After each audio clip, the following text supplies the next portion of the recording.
Hi there, and welcome to Axel Bank Reports History and Today. Conversations with America's top nonfiction authors and why their books matter right now. I'm Evan Axelbank, and today we're going to speak with Jonathan Cohn, the author of The 10-Year War, Obamacare, and the Unfinished Crusade for Universal Coverage. This is his second book. He's a longtime reporter and writer and has focused on America's healthcare system for much of his career. He's now with the Huffington Post. Thanks so much for being here, Jonathan. I'm really happy to be here on the podcast. Before we start our interview, I do want to invite listeners to our Patreon page to ask for your support in keeping the show going. Go to patreon.com/AxelBankHistory. We're going to donate part of your contributions to a charity for children's literacy. To tell the story of Obamacare is to tell the story of the United States over the last 10 to 12 years. It's the story of how government tried to make the most intimate thing we all need, healthcare, available to everyone. It's also the story of how power and politics works in all three branches of government.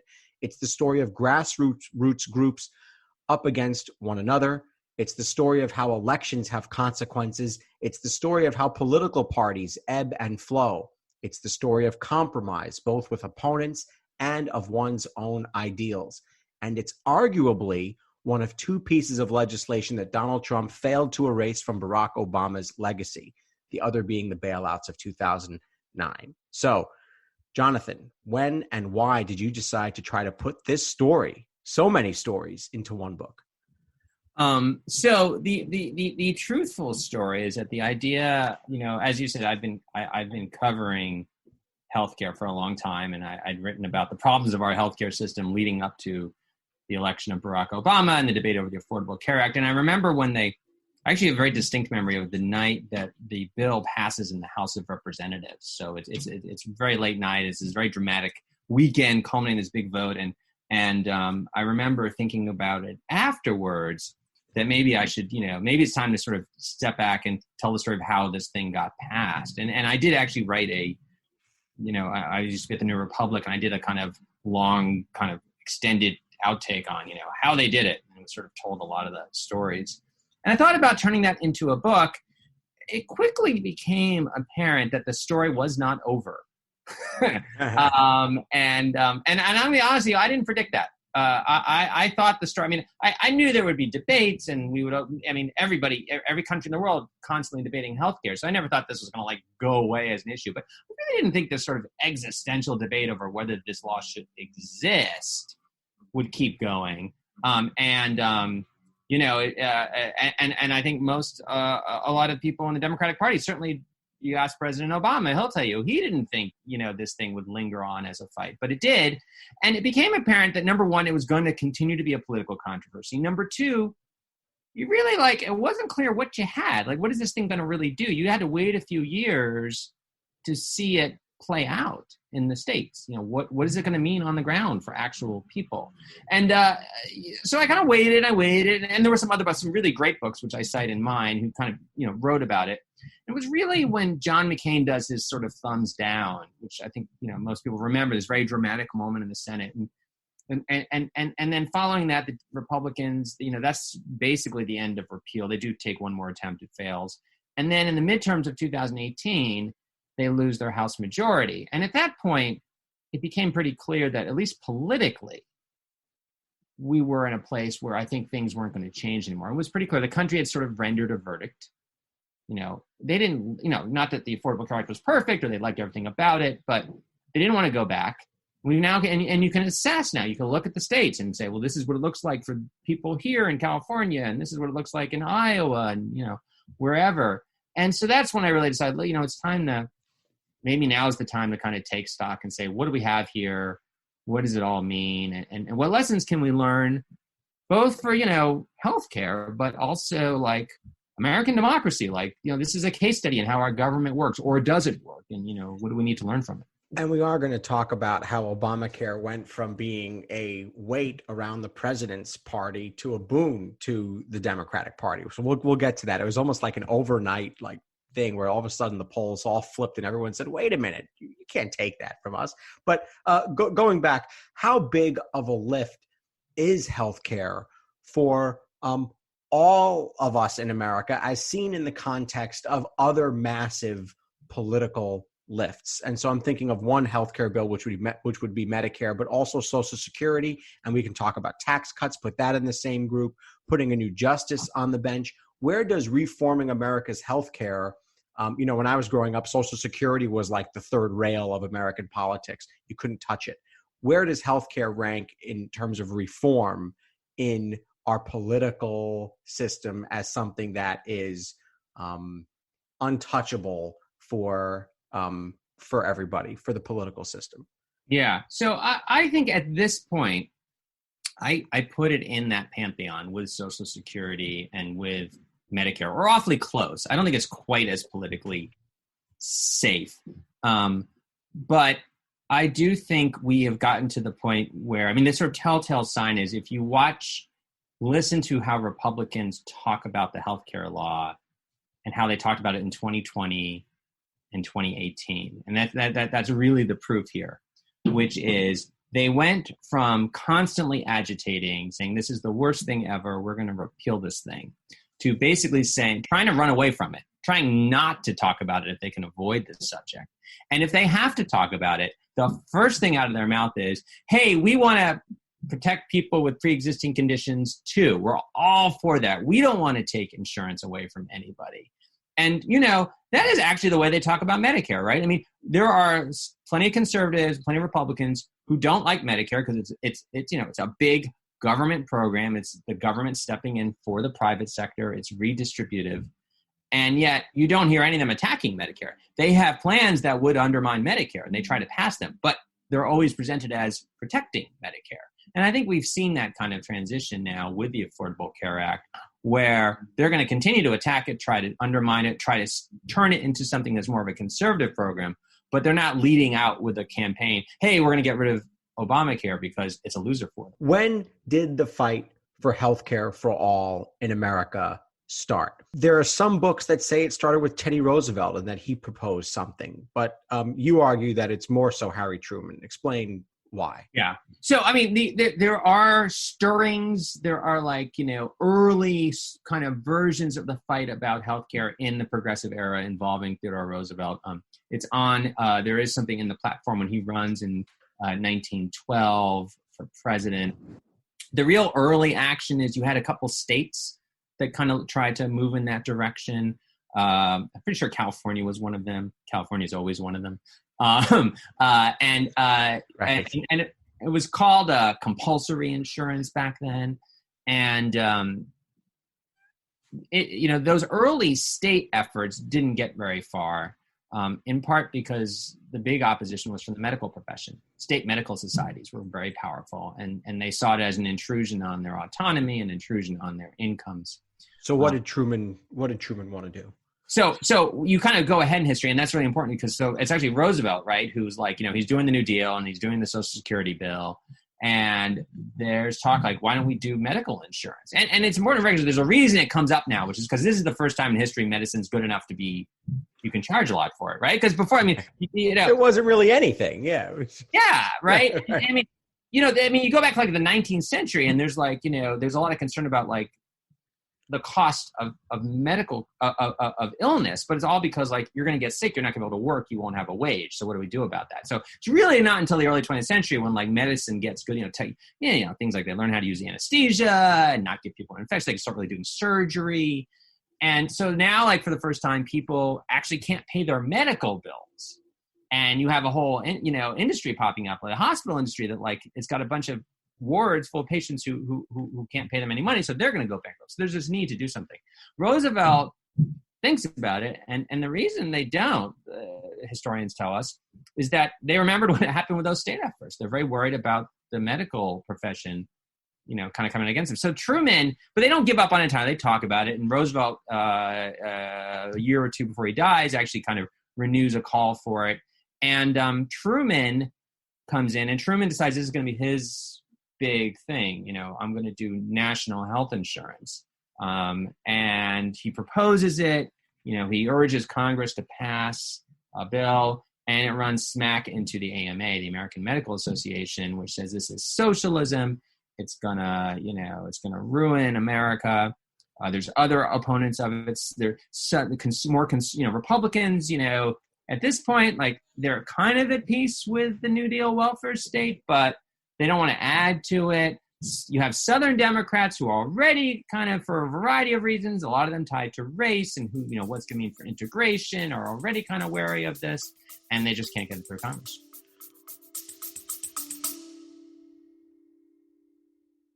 Baking from our childhoods just sticks in the memory, doesn't it? We never set off on holiday without piles of Tupperware. And there'd always be Bakewell slice, flapjacks, and tray baked scones in the boot. Do you not do that, Lisa? Yeah, no.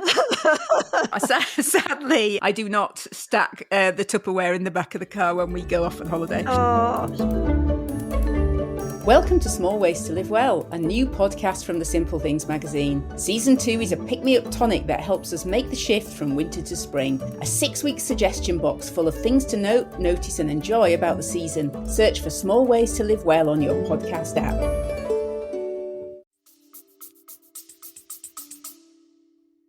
You tell a great story in the book about where health insurance actually came from. And I'd read it before, but I didn't remember reading it. I don't remember reading it. So tell us about Baylor and their 50-cent plan for coverage. And this is the first health insurance plan. Tell us what year and how Baylor came up with this. Yeah. So you got to go back step into the Wayback Machine and go to 1929. And to set the scene for you, we're at this period we were just describing, right? Where medicine is now, you can do things with medicine. It's advanced. Hospitals have been expanding because, now they're doing surgeries and they've built out these new units and physicians are getting paid more, nurses are getting, we have the beginnings of a healthcare economy, right? And now the Great Depression hits. And so this problem with no one being able to pay their bills has gotten really acute. And so hospitals are in real financial trouble. Because no one can pay their bills. And if the patients can't pay the hospitals can't pay for rent. They can't pay for equipment. They can't pay salaries.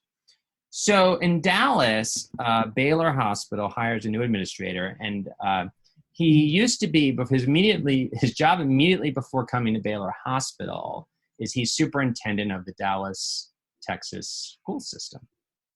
And he's trying to think of a way to kind of help the finances of the hospital. And he says, well, what if we went to like a large group of people, like the teachers who used to work in this, who I used to be in charge of when I was at the school district. And we said, we offer them like a deal. Say, look, if each one of you pays like 50 cents a month, we will then say you get up to, 2 weeks. I actually trying to remember the exact details now. I have to look it up in my book. My memory's slipping. But, I think it was like 2 weeks of care. Yeah, I believe it was a month. Yeah, 50 cents you get care. Right? Yeah. Yeah. Now it's 50 cents a minute, but go ahead. Yeah. Yeah, right. And so, and the key thing is very important because this is the way the sort of actuarial math of insurance is. You have to get enough teachers to sign up for it or the math won't work. Like if only like 5 teachers sign up, those 5 teachers, and one of them gets an injury, like there's not gonna be enough money there. So they calculated it had to be, about 2/3 of the teachers. They get it. People sign up, and it's actually on Christmas Day. There's a woman, she slips on some ice in Dallas and she breaks her ankle. And she gets to the hospital and they set it, and she doesn't have to pay the bill because she's on the teacher plan. And at least according to the histories of Blue Cross and Blue Shield that are, as far as I know, the authoritative histories of this, she is the first, said to be the first person ever taken care of in what we would now consider modern health insurance in this country. The first success story. And then there would be, of course, many success stories and many not so successful stories. Let's fast forward a little bit here to the 90s. And this is one of the first political stories that I remember watching, not quite in full, but just about in full. The lessons of the Clinton healthcare plan and the failure. And as the Obama administration in 2008 and 2009 take office, these lessons are very much part of their calculations as far as when they're going to take on this idea of health insurance and healthcare reform. Talk about the lessons that they had in their minds as they embark on this plan to create what eventually became known as Obamacare. Yeah. Well, it's funny you mentioned it being your first memory because it actually Political memory, not right.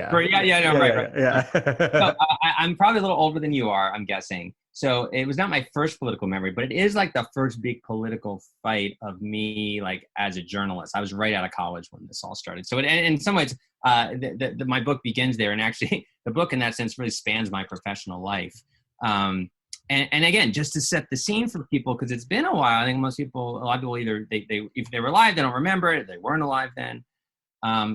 Bill Clinton getting elected was like this watershed moment. Like Democrats had been they'd been locked out of the White House, except for Jimmy Carter, which was like a fluky election because of Watergate.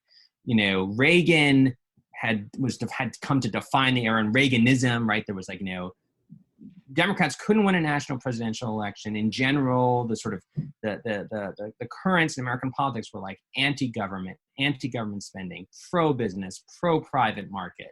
Healthcare was like nowhere on the agenda at all. And then it sort of pops up in 1991, in part because there's a recession, a really bad, deep recession that reaches into the middle class. And a lot of middle class people with health insurance start losing it. So there's all of a sudden it's back in the mix. And Bill Clinton, again, if you don't know your history, you got to remember, he was like 44 years old. He's like this third youngest president ever. He's got this energy. He comes in, I'm going to do universal healthcare. And like, he's got all this momentum, and he gives this big speech in front of Congress, right? And it was a classic Bill Clinton speech, full of like policy, but he like spins it with, really good sort of real life example. People are all into it. And then the thing just and it proceeds to collapse.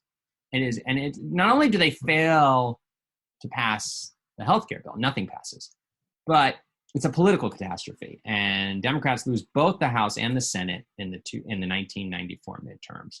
And healthcare is thought to be a big part of that. And it leaves this deep psychological scar on the party. And in fact, most party leaders, like, you can't say the words universal healthcare to them. Like, they don't want to touch it. They're like, please, we don't want to go anywhere near that. We learned our lesson. This is a bad issue for us. Now, there was exceptions, and there were people like Ted Kennedy, senator from Massachusetts, John Dingell, congressman from Michigan, Henry Waxman, congressman from California, people who had spent their whole careers on healthcare. And then a whole sort of assorted universe of people, of advocates and experts around them who were smart enough to realize we're going to come back to this because America's healthcare system is deeply broken and it's going to break even more. And they basically spend from 1994 up through like 2007, like, we're going to figure out what we did wrong. Like, we are going to like not make the same mistakes again. Whatever we do, we're going to learn. And they did. And they, and it was everything. It was like they would have conferences, they'd write papers, they'd have these like quiet meetings of like, bring people together. How can we do this right? And then I came up with like a sort of set of basic rules. And, on policy, I think the biggest one was try not to disrupt. Don't try to reinvent the whole system. Just plug the holes. So, this was a big lesson from the Clinton fight was, the Clinton plan would have told, most people with insurance from an employer would have had to change. And like that is, they decide, cannot do that. People who have employer policies, even if they're afraid of losing them, even if they're frustrated with the insurance company, they don't want to give them up. So don't take it away from them. Just find the people who, are, don't have insurance because they don't have enough money, or because they have a pre-existing condition and they're buying on their own and they're in this crazy market, where you can't find good policies because they don't have an employer for them. Just deal with those people and try, like, if you can, like, don't, do whatever you can to avoid spending too much money or too much government regulation, because government's bad. We're still in that Reagan mentality. And then, there was, from a strategic standpoint, the big lesson was you cannot beat the healthcare industry. Franklin Roosevelt couldn't do it. Harry Truman couldn't do it. Bill Clinton couldn't do it. So the next time we do this, we are not going to try to just get into a knockdown, drag-out fight with the drug makers and the hospitals. We are going to sit down with them and we're going to negotiate with all of them and come up with something that we can all move forward. Let's talk about Barack Obama a little bit. He has, of course, numbers, he has decades left to live. I'm not suggesting that, but we can begin to take stock of his life and begin to take stock of his early roots and why there are a number of things that happened in his childhood that dictated the way he ran the White House and why he became president in the first place. And one of those things is his mother. And we've had a biographer on the show who argues that his mother, Stanley Ann, was critically important to not only his development as a politician, but also his development as a family man, and his development, his desire to stay close to his family and to raise his family in kind of a strong nuclear situation. One of the things that that he saw was her go through a number of very difficult, and one in particular, very difficult health situations. So just talk a little bit about and explain Stanley Ann and what Barack Obama saw in her that led him to think healthcare is a really important thing for the American people to have. Yeah. So, she was this very energetic, accomplished, fiercely independent woman. His life kind of, when he, from going all over the world, I mean, that was with her. She was also, very much, I am not the world's leading expert on his biography, but certainly, and I think I know which biography you're talking about. I read that one. It's excellent. And, she's the one, gives him this drive to learn and to read and to see the world as, complex. Towards the end of her life, when she's relatively young, she gets cancer. And she's, she fights cancer, and eventually she dies from the cancer. While that is going on, she is worried about her medical bills. And it's a story he would tell often about that she was, quote, fighting with an insurance company about medical bills. Now, he would use that story a lot, and then it later came out that it actually wasn't the health insurance carrier that was like not wanting to pay. It was a disability policy that was like supposed to be supplementing it. As that was supposed to be some kind of gotcha, I think, he was, number one, I don't, whether he remembered it was a disability policy or a health insurance policy, who knows? The broader lesson here was his mother is dealing with the most profound thing, most awful thing you can deal with, which is your mortality. And he's dealing with it, and the people around her are dealing with it. And that rightly ought to be their only focus. But instead, they have to spend time and energy thinking about medical bills.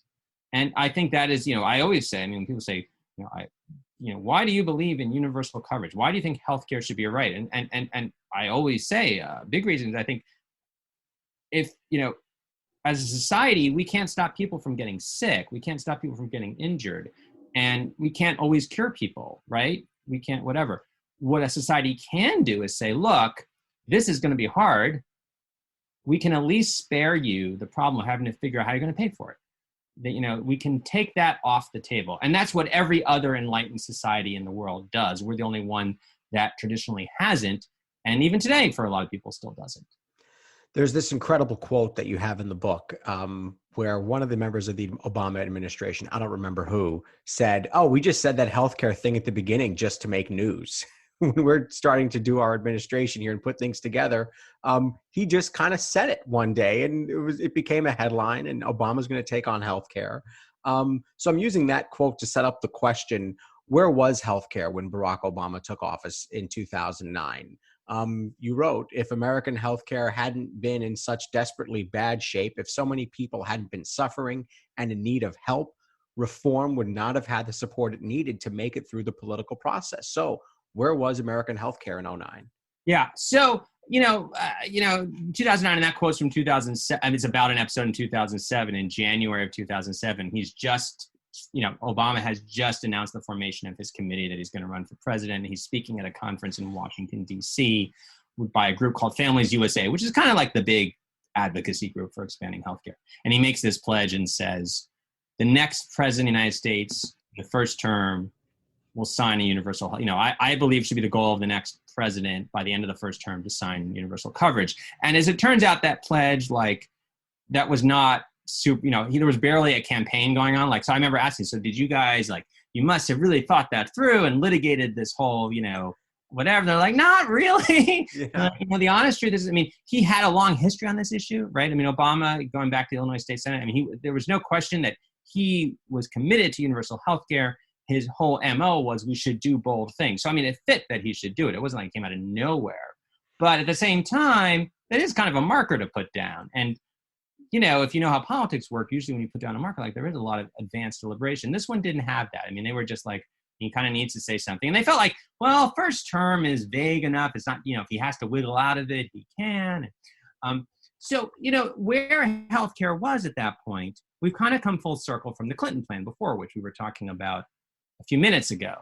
And sure enough, people, the problems of the healthcare system didn't go away magically. They actually got worse.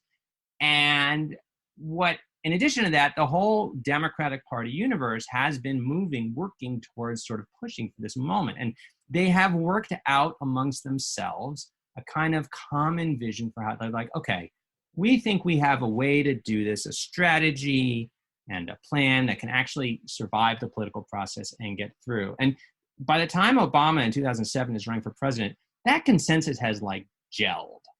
Like it's already there. And it comes into play as he starts to sort of think about, well, I'm going to run for president. What am I going to talk about? And healthcare is now it's back to being a front burner issue. In part, there are groups like the Service Employees International Union, which is a labor union. Traditionally, labor was an important champion of healthcare. You go back to like the fights in Truman, they were always pro-reform.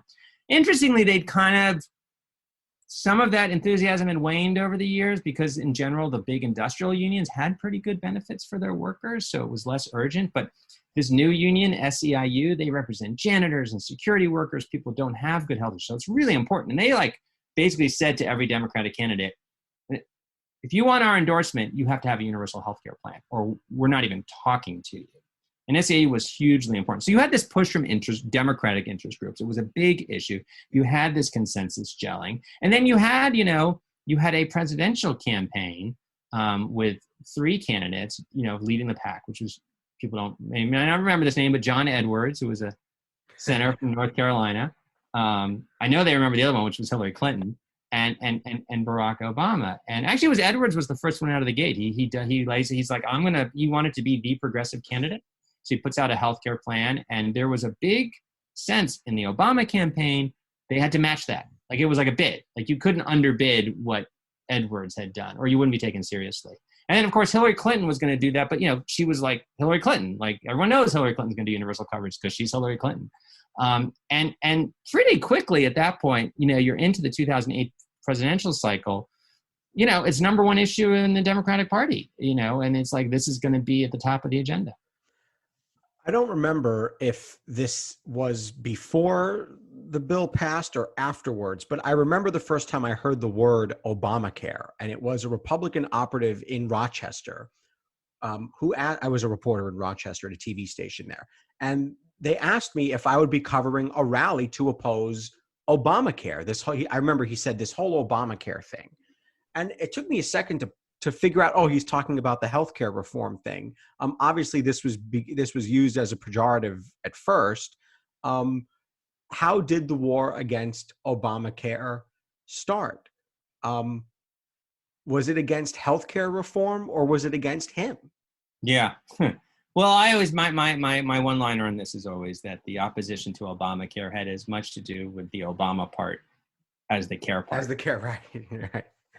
I don't think there's any question at all, especially if you sort of trace the origins of it. In 2009, when Democrats are in Congress, they're trying to pass this bill, and it becomes the sort of rallying cry for what became the Tea Party movement. The Tea Party movement didn't start on healthcare, right? It's a weird, the whole backstory on the Tea Party is its own twisted, complex tale of, various forces coming together. But really, initially it was more about the sort of financial bailouts and what was happening for homeowners. And it quickly kind of changed its center of gravity and became about the healthcare plan. And I don't think there's any question that a lot of the opposition, the intensity of it, had to do with a more generalized opposition to Obama and the Democrats. And I don't think you have to scratch the surface very hard. I think you don't have to scratch the surface at all. It's on the surface. That a lot of that was about Obama and, what he looks like. I mean, having a black president triggered a lot of people. I want to be very careful when I say that. I always try to be careful, which is that there are people who oppose the Affordable Care Act because they philosophically think it is the wrong thing. And that's it. I mean, they think it's bad policy, which is a very reasonable opinion to have about it, like it would be about any policy, or they have other, all kinds of different arguments they might have. But there is, even so, I wouldn't say, if you tell me someone was a diehard opponent of Obamacare, I wouldn't say, well, that's because you're racist. You might be completely on principle. I know people like that, and I would never say that. On the other hand, I think it's undeniable that a huge chunk of the opposition and the passion behind it was rooted in either a conscious or unconscious reaction to Obama's race, and that kind of triggering effect that we've seen play out all through the Trump era of from white voters who think this country is changing. It's becoming a minority majority country, as they call it. And Obamacare became the kind of leading edge of that. What does the president decide about individual mandate versus public option? And when and how does then Romney Care entered the stage? People as this law is being, getting hearings and going through Congress, people are telling him to stand down. This isn't going to make it. This is going to kill you politically. He refuses to stand down. And eventually he says, you know what? I do care. Obamacare, of course I care. And he tries to turn the pejorative into something positive for him. But how does this decision come down to drop a public option and then say, we can do Romney Care, we can do an individual mandate and require you to have health insurance? Yeah. Yeah. I mean, it's sort of there's a lot of ironies in the way that all evolved. So Romney Care, so Massachusetts had done this healthcare plan in 2006. Mitt Romney, Republican governor, is an architect of it. He signs it, he promotes it. And actually that was incredibly important to the Democrats. That was a big reason why Democrats, when you talked about a consensus, the consensus was to basically make that the model. And the fact that it had a Republican governor behind it, and there were conservatives praising it, was hugely important. It was like a bat signal. This is your way through the political gauntlet you've never gone through before because you got Republicans behind it. And the Romney plan had an individual mandate, right? I mean, that was part of it. In fact, for Romney, and this is so weird how this all changed over time, but when Romney endorsed the plan in Massachusetts, he loved the mandate, and he thought the mandate was really important. And he saw that as a conservative value. His whole take on it was, there are people who are getting sick, and there are people who are healthy, who could afford to buy insurance. They don't. Then they get, hit by a car, they get a diagnosis of cancer, whatever. They go to the hospital, and then they end up imposing their costs on everyone else. That's wrong. I want to make everyone take individual responsibility, so I'm going to make you pay for your insurance up front. So that was his whole conception of this. And it was I'm going to make you take individual responsibility. That's a good phrase. Yeah. Yeah. And he gave speeches this is and he would say, I am a proud conservative. And Mitt Romney is a genuinely conservative. That's him. He is a genuine philosophical conservative that. If you know anything about Romney, that totally makes sense that he would see it that way. And basically the Democrats are economists, and Democrats love economists because, to a fault, maybe, they're the opposite. Republicans have become so disdainful of expertise. Democrats love expertise. And, I would even argue sometimes maybe they trust their experts a little too much, or at least give them too much deference. But all the economists who study this are you know what? If you're not going to have the government just insure everyone directly, and you're going to do a system where you're going to tell insurers they have to cover everybody, you have to have a mandate. Otherwise the system doesn't work. And what's funny is that in the 2008 campaign, John Edwards has a mandate in his campaign. Hillary Clinton has a mandate in her campaign plan. Obama doesn't. He resists. He's got his economists are giving the same advice they're giving everyone else. And he's I don't know. I'm not totally comfortable with this idea that we're going to make people pay a penalty if they don't get insurance. He's seems to me if it's affordable, they'll buy it. And if it's not, why are we penalizing them? And the economists are well, it doesn't quite work that way. And it makes a lot of sense to have it. It's no. He's I don't want to do it. And also, I think my pollsters are telling me it's kind of a loser with the general public. So that's another reason not to do it. And he's let's not do it. We'll have a mandate for kids. We should require the kids get covered. They're cheap anyway. And we'll come up with some other way of getting people into the system. And so that's what his plan is when he gets in. But then he gets to 2009 and Congress is running the bills. And both the House and Senate bills, Democrats, they're with everyone else. Yeah, we need a mandate. We have to have it because the economists are telling us we need it. we want people to say this bill is going to cover as many people as possible. So we want the mandate. And Obama, partly because it's what Congress wants, and partly because the economists keep working on him and saying, hey, we need this. And in fact, going back to the end of the campaign, he actually pulls aside right after the primaries are over and he's the nominee. One of the people he hires to come work for him, here's a name from the news recently, is Neera Tanden. And Neera, she's in the book a couple of times. Yeah, she is. Neera did all.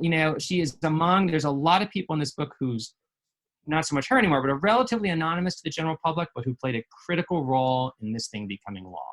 She's one of them. And Neera had worked for Hillary. She was like Hillary's policy advisor. Top. Whatever. And Obama says to her, like, I kind of feel like Hillary kind of had the better of that argument because they'd been going back and forth in the primaries about this, about the mandate.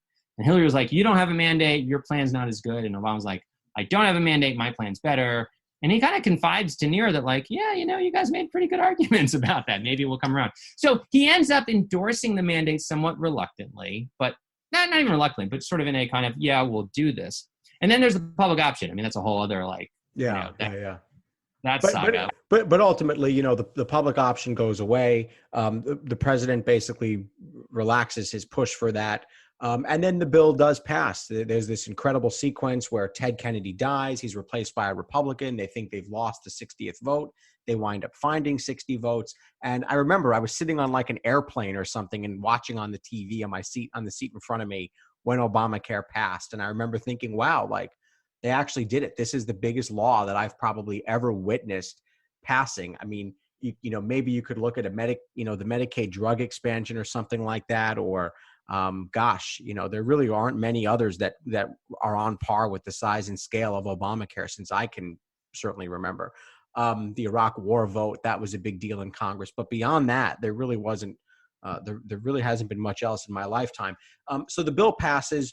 And then there are a number of court challenges to it. One of them makes it to the Supreme Court. And there's this incredible moment where people are gathered in front of the Supreme Court and people start screaming, they took it away. They finished Obamacare. They took the mandate away. It's done. And then all the networks have to go, wait a minute. There was a but to what John Roberts said as he read the opinion. So talk about the Roberts opinion. And he essentially says, as you say in the book, get rid of Obamacare if you like in Congress, go ahead, but don't ask me to do the work for you. So talk about this moment that we all witnessed. Yeah. So there were two cases. This is the first one. And, this was the most serious of the constitutional challenges. As you mentioned, there's one in front of the Supreme Court right now. It's a super weak case and everyone's hoping the Supreme Court sees it that way and throws it out. But the first case was much stronger. I mean, it was a real constitutional question there. And, oral arguments, it did not look good for the law. It was about the mandate, the individual mandate. Did Congress have the power to do this? And there were two arguments that the government had made. One was that, look, the federal government, ever since the New Deal has, you had this power to regulate commerce, and this is very, all the stuff that we associate with the New Deal and afterwards, like huge, wide, far-reaching power. Courts have rarely restricted it. Clearly, we have a dysfunctional insurance market. We're just saying people have to pay for their insurance before they get their medical care. And clearly that's a power that Congress has.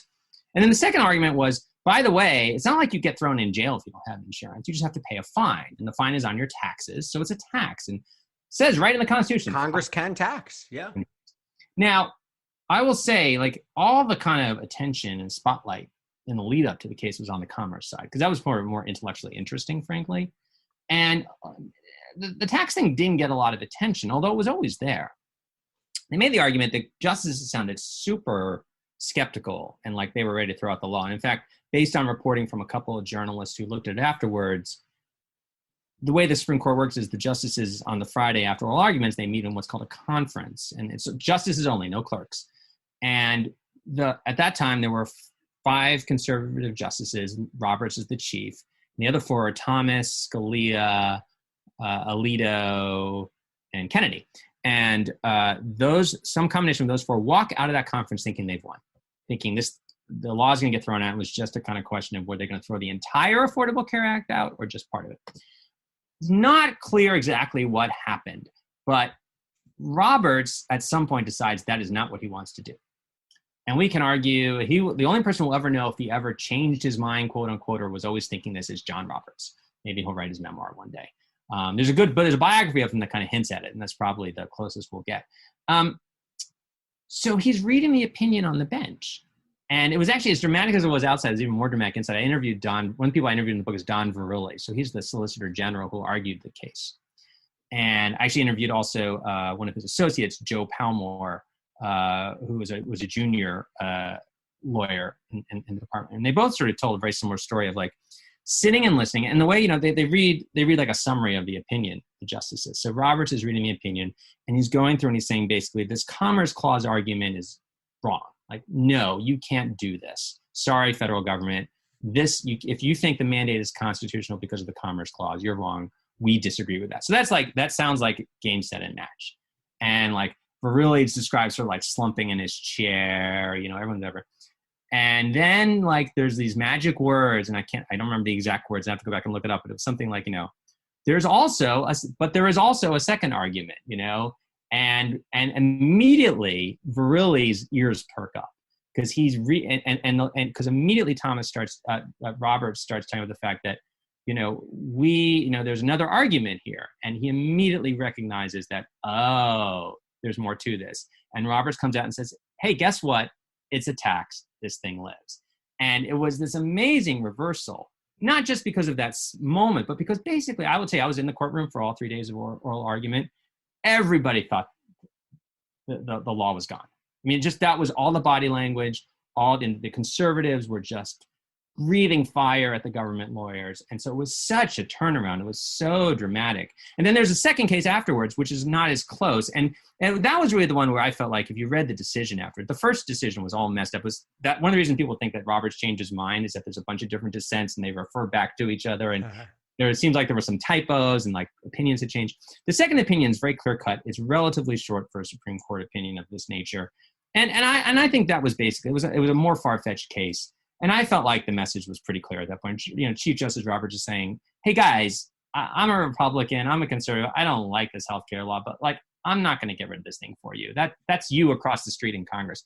You got to do this. This book is called The 10-Year War because the fight against Obamacare didn't end with this Supreme Court decisions, two of them. Describe the efforts, and I'm throwing the kitchen sink at you here, but describe the efforts as just as briefly as you can. Well, let me just say, I have gotten dozens of press releases from Republican congressmen and women who have said, I voted to repeal Obamacare 60 times, 65 times. And then the Republicans take Congress and they stop voting on this. They can't get it done. Describe the efforts to repeal, to replace, to defund, Medicaid. The states, some of them Republican ones, don't go along with this law, including where I am here in Florida. So there's like a number of things. There's a barrage going after Obamacare. And then when it comes down to actually having the chance to do it, they don't do it. They don't repeal and replace. Yeah. So, I mean, it's basically all out war from day one. Literally the day that Obama signs a law, there's a bill filed with the clerk of the Senate. We're going to repeal this. The first of the lawsuits is filed that day. And it's all out war, They take votes to repeal it. They try to find ways of defunding it. And at the state level, so much of the law is implemented at the state level. They use every lever they have to get in its way. So the most effective of these is getting states not to expand Medicaid, which is hugely consequential. Millions of low-income people who are supposed to get insurance still today don't have it. If you live in Florida, Texas, Georgia, there are literally millions of people who would be eligible for free health insurance for low-income people, most of them working, and they don't because their governors or the legislatures won't do it. But, it's interesting contrast to the Democrats. We were talking earlier about how the Democrats spent all this time preparing. They knew they'd get their chance to pass healthcare reform. So from 2010 to 2017, Republicans had, basically 6-7 years there to do the same thing, to sort of think, okay, at some point we will have control of Congress and we will be able to repeal the Affordable Care Act. So what's that going to look like? Because their slogan was, even from the beginning, their slogan was repeal and replace, because they knew that, okay, we can't just take it away and put nothing there.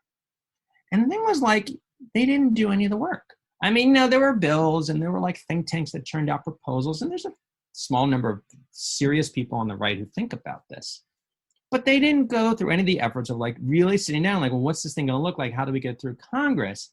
And then they get there, and Donald Trump's the president. They have full control of them. They say, we're going to do this day one. And it's, it's the dog that caught the card. Like, okay, well, now what?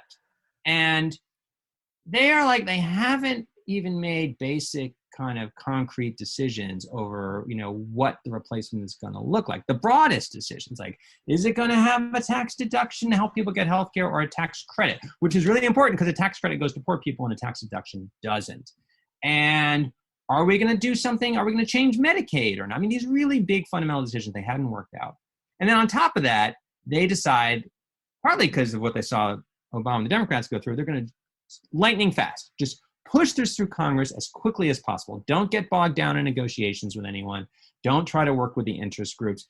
Don't have committee hearings. All that stuff that like looked so ugly to watch in 2009 and 2010. But it turns out that ugly stuff had a point to it, which is that like by the time Democrats were done with that process, the entire party was invested in the success of this thing, and they'd kind of come to an agreement on something that could pass. Republicans never did any of that. And honestly, and I have like, the book has on the record quotes from conservatives saying this. Most of them just didn't care about healthcare that much. This was a fight they wanted to have. For Donald Trump, it was all about, I want to win. I want to get Obama off the history books. And, they end up with these bills that, sure enough, turns out that if you take away the Affordable Care Act, it's got problems, but there's like millions and millions of people who are getting insurance from it. And now you're going to take it away from them, and you're going to tell people with pre-existing conditions, hey, guess what? Insurance companies can go back to denying you coverage. That's really unpopular. And they had nothing, no good alternative. And it just, it fell apart politically. And there's this weird dynamic where the polls on Obamacare flip. The Democrats wind up maybe even losing Congress in 2010, and that was a devastating election for the party. They're still picking up the pieces from that, and they may never fully pick up the pieces from losing so badly in 2010. I think it was like 62 or 63 House seats that they lost. And then Republicans get in, and the polls flip, and everyone goes, wait, this is actually a relatively popular law. And I was at one of the hearings that one of the public town halls that you cite in the book for Congressman Gus Bilirakis in Florida. I was there, and everyone basically is going there to this conservative Republican begging him not to vote for repealing Obamacare. So that was this fascinating dynamic. But now let's look at how this all changed the GOP. On the one hand, they know the law is popular, but you also can't be in the GOP if you don't say that you hate Obamacare. Yeah, I mean, this is the problem they got themselves into. They had lined up behind a position where Obamacare was, the worst thing ever. Capital T, capital W, capital T, capital E, and you had to be against it. And that's okay. Well, that's fine, except the worst thing ever is actually like a sort of fairly moderate Republican plan. Democrats endorsed it because it was your plan, or at least some of your, plan for some of you. And the position was untenable. The rhetoric, and they knew that. I think Trump actually, Trump is not a policy guy. He never takes anything seriously. I mean, we could go on and on. Trump does have political instincts, though, and I think it was telling that Trump, as a candidate, was always saying, I believe in universal health care. Everyone's going to have great health care. And he kept saying that when he got in office. We'll have an even better replacement. For less money. Much less, not just less money, much less money. And I saw him say that in person numerous times. Oh, yeah.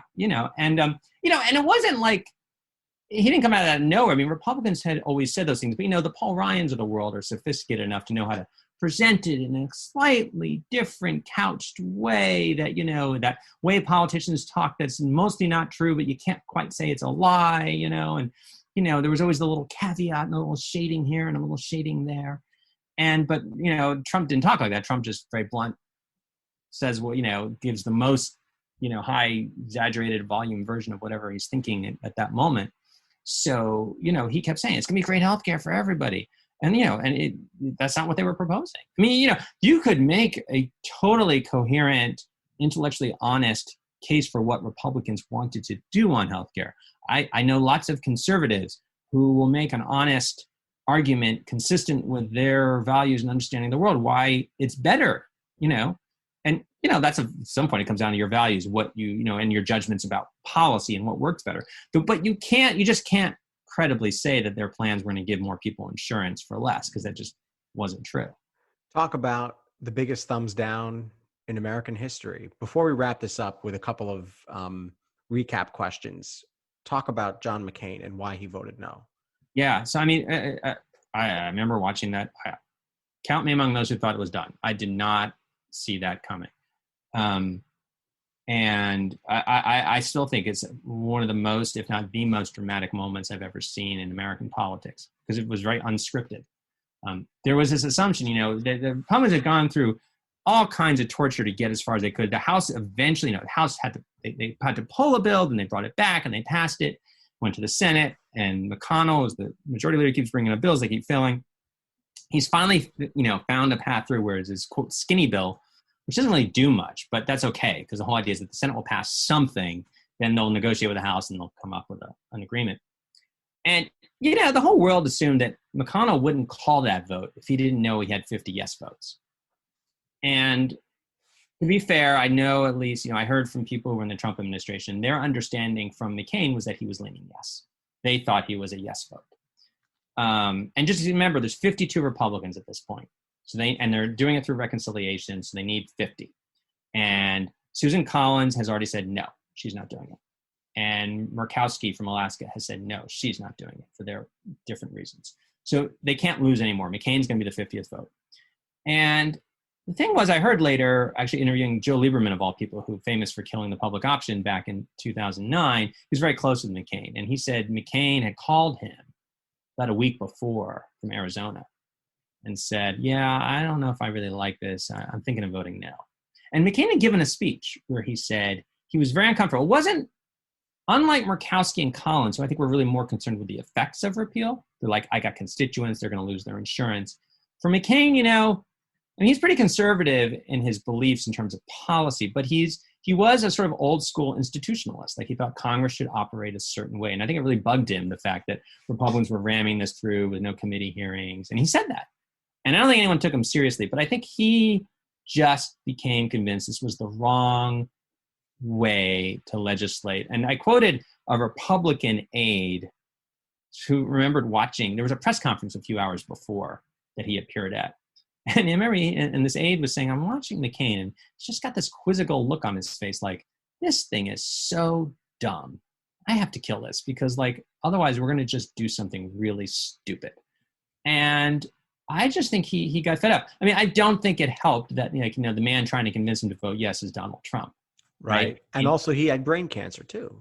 He did. And, we'll never know. He wrote about it in his memoir a little bit. McCain did.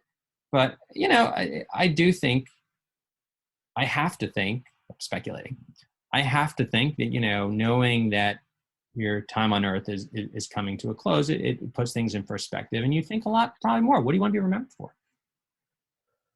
How is Obamacare now? What problems does Obamacare have? I've done interviews with people who pay way too much money for not enough health care. Their deductibles are high, their premiums are high. Where does it go from here? How do you see President Biden handling this over the next 4 years? Yeah. So, Obamacare was an attempt to get the universal coverage, and it took a really big step towards it. I think it put in place the key principles that now have wide acceptance. But we still have millions and millions of Americans who don't have health insurance.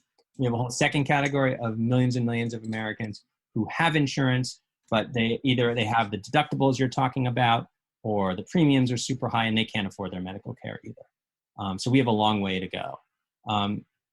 Biden has already started to try to fix that.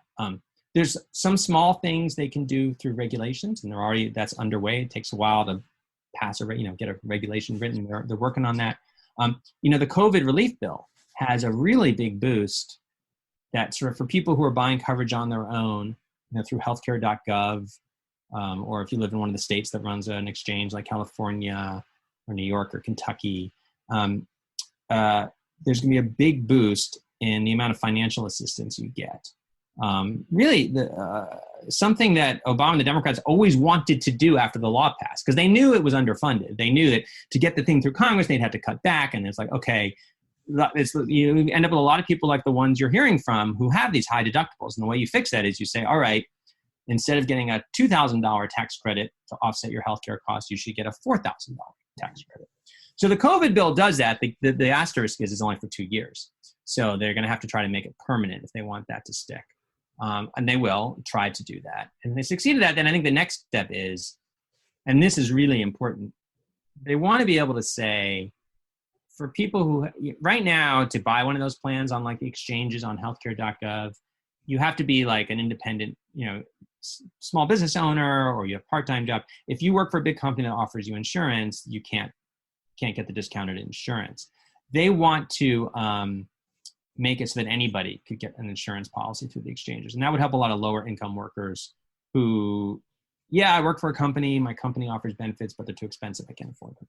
And then from there, then you get into the really kind of more heavy lifts politically, which get into things that like move you towards a Medicare for all, something that looks more like Medicare for all. So like, are you going to have the government start to regulate prices and things like that? Are you going to have a public option? And those are kind of the next steps beyond.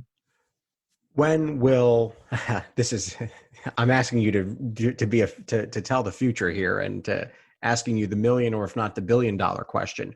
When will there be universal coverage in the United States? And is America still capable of coming to a deal on something like that? Something so big and so transformative? Yeah. So number one, I try not to make predictions because I'm wrong more than I'm right. What if I ask you to?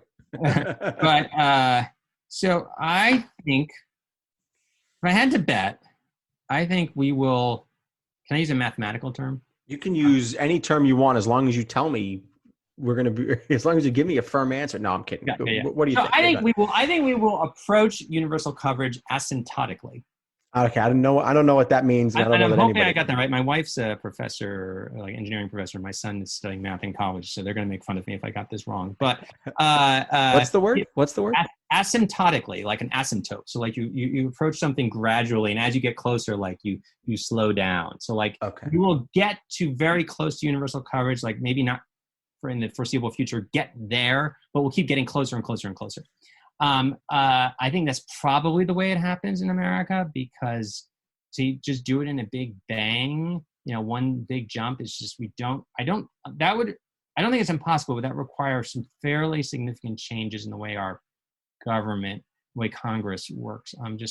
You really have to kind of change the way the Senate works, and money in politics, and all the things that stood in the way of the Affordable Care Act. The hardest part of it is like, you're talking about rearranging the way the drug industry gets paid, the way the hospitals get paid, and that's just so hard to do. I don't want to say it's impossible, and I certainly hope people who are advocating for that will continue to advocate for that, because I think it's by advocating the ideal you get that.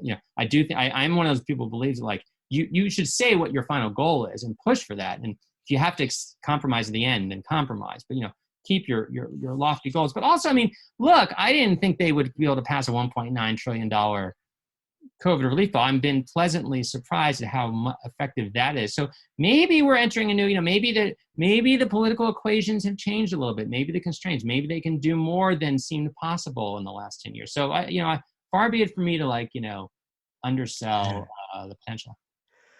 All right. Now, so I've asked you a $1 billion question. Let's ask a second $1 billion question. How would politics be different today if Barack Obama had gone on to something else when he realized the pushback his law was getting was going to be so significant?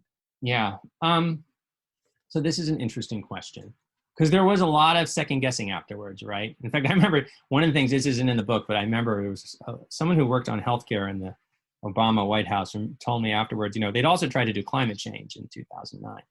And a bill got to the House and it died in the Senate.